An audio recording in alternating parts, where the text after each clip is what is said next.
வணக்கம்மா.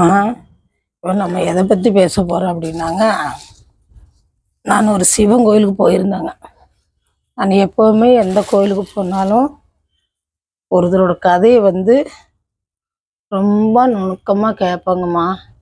கோயிலில் எதாவது நடந்திருக்குதா, என்ன ஏது, என்ன கதை, என்ன வரலாறு, இதெல்லாம் நான் கேட்பேங்க. ஒரு பெரியவர்கிட்ட போய் நிறைய உத்தராட்செல்லாம் போட்டுட்டு இருந்தாருங்க. அவர்கிட்ட போய் நான் சாமி இந்த கோயிலோட கதையை சொல்லுங்க சாமி அப்படின்னு நான் கேட்டேங்க. அதுக்கு அவர் சொன்னார், கோயிலோட கதையை நான் ரெண்டாவதாக சொல்கிறேம்மா, ஃபஸ்ட்டு என் கதையை சொல்கிறேன் கேளு அப்படின்னாரு. நான் இவர் கதை என்னவா இருக்க போதும் அப்படின்னு சொல்லி ஏதோ சொல்கிறாரு கேட்போம் அப்படின்ட்டு நான் அவரோட கதையை கேட்டேங்க. சொல்லுங்க சாமி நான் கேட்குறேன் அப்படின்னு சொல்லி நான் கேட்டேன். அப்போ அவர் சொன்னாருங்க, அவ்வளோ வசதி, பணம் காசுலேயும் சரி, சொந்த பந்தத்துலேயும் சரி, எனக்கு அவ்வளோ வசதி இருக்குதுங்கம்மா, இருந்தது.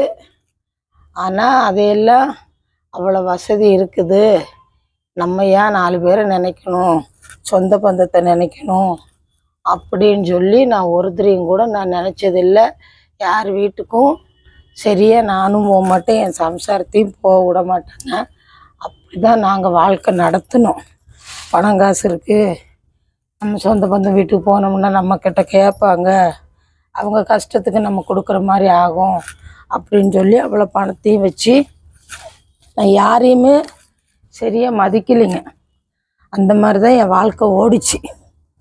கடைசியாக பிள்ளைகளும் கல்யாணம் பண்ணிட்டு போய் என்னையும் சம்சாரத்தையும் பார்க்கல. கடனு பிள்ளைகளை கல்யாணம் பண்ணி கொடுத்ததில் கடன் எல்லாம் ஆவி எடுத்து சொத்து சுகம் எல்லாம் இழந்தாச்சு. இழந்து எங்களை நம்ம அப்பா படிக்க வச்சுருக்காரு, நம்ம அம்மா கஷ்டப்பட்டு படிக்க வச்சுருக்காங்க, நம்ம அவங்கள பார்க்கணுன்னு அவங்க நினைக்கல. எல்லாருமே கை விட்டுட்டாங்க.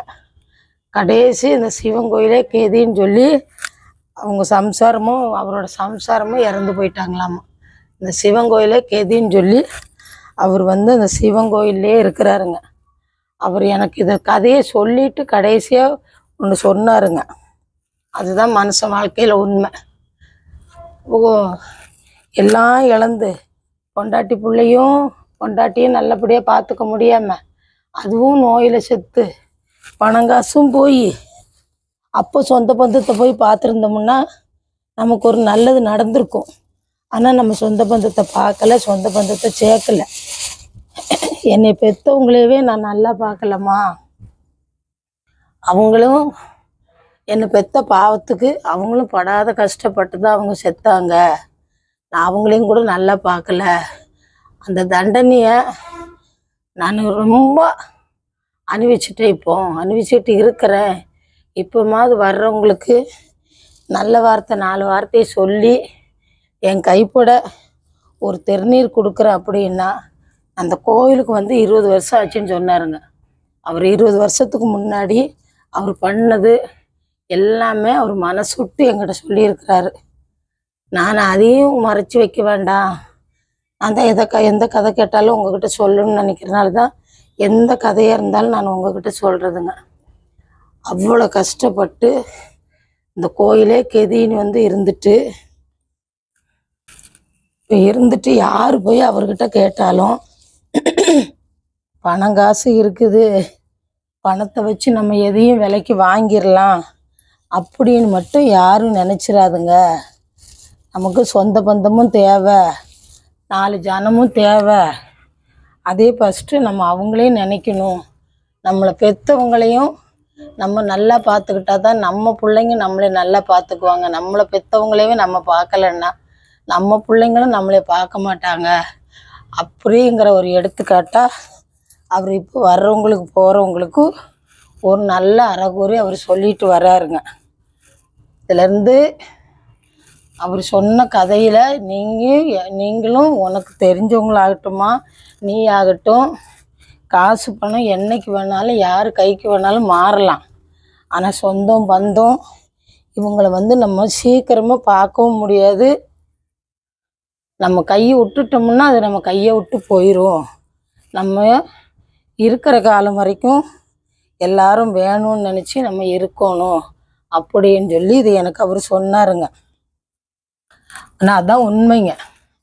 ஏன்னா நம்ம எதுவுமே வேண்டாம், சொந்தம் வேண்டாம், பந்தம் வேண்டாம். அதே மாதிரி அவர் சாமியை கும்பிடவே மாட்டாருங்களாமா. ஏன் அப்படின்னா அதுக்கும் ஒரு 10 500 போயிருமே, 100 போயிடும், 200 போயிடும். ஒரு கோயிலுக்கு போனாலும் 100 200 போயிடும் அப்படின்னு நினச்சி இந்த சாமி கும்பிட்றதும் கூட ஒரு கணக்கு போட்டிருக்காரு. இவ்வளோ செலவாயிரும், அவ்வளோ செலவாயிரும். வீட்லேயும் சம்சாரத்தையும் கும்பிட விடாத அளவுக்கு சத்தம் போடுவாருங்களாமா. பால் வாங்கி வச்சு கும்பிடணுமா, பொங்கல் வச்சு கும்பிடணுமா, இதெல்லாம் தேவையா? 1 ரூபா கற்பூரத்தை வாங்கி பற்ற வை, எங்கேயாவது செடியில் ஒரு பூ பறித்து வை அப்படின்னு சொல்லி அவர் ரொம்ப கஞ்சத்தனமெல்லாம் பண்ணியிருக்காருங்க. அவ்வளவுக்கும் சேர்ந்து அவர் வந்து கஷ்டம், நம்ம இந்தளவு பாதிக்கப்பட்டுட்டோம் அப்படின்னு அவர் நினைக்கையில அவருக்கு வந்து யாருமே கூட இல்லை. இது வந்து ஆண்டவன் அவர் சொல்கிறாரு, எனக்கு இது வந்து அந்த சிவபெருமானே எனக்கு கொடுத்த தண்டனை. நான் அன்னைக்கு 4 பேரை நினச்சிருந்தேன்னா இன்னைக்கு அவங்க என்ன நினச்சிருப்பாங்க? அன்னைக்கு அவங்க 4 பேர் நான் வேணும்னு நினைக்கல, இன்னைக்கு அதனால என்ன யாரும் நினைக்கல. என்னமோ எங்கள் அப்பா அம்மா செஞ்ச புண்ணியமோ இந்த கோயில்லையாவது எனக்கு ஒரு அடைக்கலம் கிடச்சி இன்னைக்கு சிவனோட புகழை பாடுற அளவுக்கு அந்த சிவபெருமான் எனக்கு ஒரு பாக்கியத்தை கொடுத்துருக்காருமா. என்ன மாதிரி யாருமே வாழ்க்கை நடத்திடாதுங்கன்னு சொல்லி அவ்வளவு கதை சொல்கிறாருங்க. ஆனால் அதான் உண்மைங்க. அவர் சொன்ன கதைக்கு இதான் உண்மை. நம்ம ஒரு கஷ்டமாக இருக்குது, நமக்கு ஓடுறோம், சாமி உனக்கு நான் இவ்வளோ செலவு பண்ணுறேன், அவ்வளோ செலவு பண்ணுறேன் அப்படின்னு நம்ம சொல்கிறோம். நம்ம செலவு பண்ணுறதுக்கு மேலே அவங்க நமக்கு செய்வாங்கங்கிறத ஒரு சில பேர் யோசிக்கிறது இல்லை. கஷ்டப்படுறேன், கும்பிட்றேன், எனக்கு கஷ்டத்தை கொடுக்குறேன்னு தான் சொல்கிறோமே தவிர எப்போ ஏற்பட்ட பிரச்சனையில இருந்தும் சாமி நமக்கு துணை வருது, நம்ம பிள்ளைகளை காப்பாற்றுது, நம்மளை காப்பாற்றுது அப்படின்னு நம்ம யோசிக்கல. நம்ம கும்பிட்றத மட்டும்தான் நம்ம நினைக்கிறோமே தவிர மற்றதை நம்ம நினைக்கிறதே இல்லை. அந்த மாதிரி இருக்காங்க, எங்கள் வீட்டுக்கிட்டேயும் இருக்கிறாங்க. நான் பார்த்த அளவுக்கு நிறைய பேர் இருக்காங்க. நான் செலவு பண்ணி கும்பிட்றேன், எதுக்கு கும்பிடணும், கும்பிட்ட சாமி என்ன தருது, இவ்வளோ நாள் கும்பிட்றே உனக்கு என்ன தந்து, இதுதான் கேள்வியாக இருக்கும். கொடுக்குறாங்களோ இல்லையோ கைகால் சுகத்தை கொடுக்கட்டும், நம்ம பிள்ளைகளை நல்லா வைக்கட்டும், இந்த ஒரே குறிக்கோள் தான்.